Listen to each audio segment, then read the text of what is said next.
છે। હું છું રેખા માલકાની અને જોઈએ આજના સમાચાર। વિશ્વભરમાં દર વર્ષે 8 માર્ચે મહિલા દિવસ ઉજવવામાં આવે છે। મહિલાઓની સામાજિક, આર્થિક, સાંસ્કૃતિક અને રાજકીય સિદ્ધિઓની ઉજવણી કરવા માટે આંતરરાષ્ટ્રીય મહિલા દિવસ તરીકે ઉજવવામાં આવે છે, જે અંતર્ગત આજે અરવલ્લીના મોડાસા ખાતે આંતરરાષ્ટ્રીય મહિલા દિવસની ઉજવણી કરવામાં આવી હતી।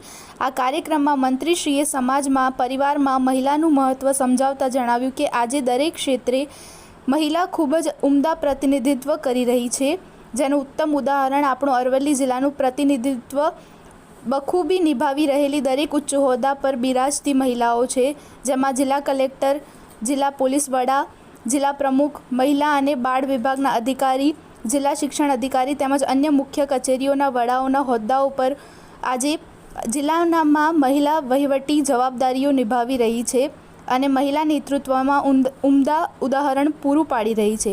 આ કાર્યક્રમમાં લાભાર્થીઓને પ્રેરણા પ્રમાણપત્ર એનાયત કરવામાં આવ્યા અને વહાલી દીકરી યોજનાના લાભાર્થીઓને કીટ વિતરણ કરવામાં આવ્યું।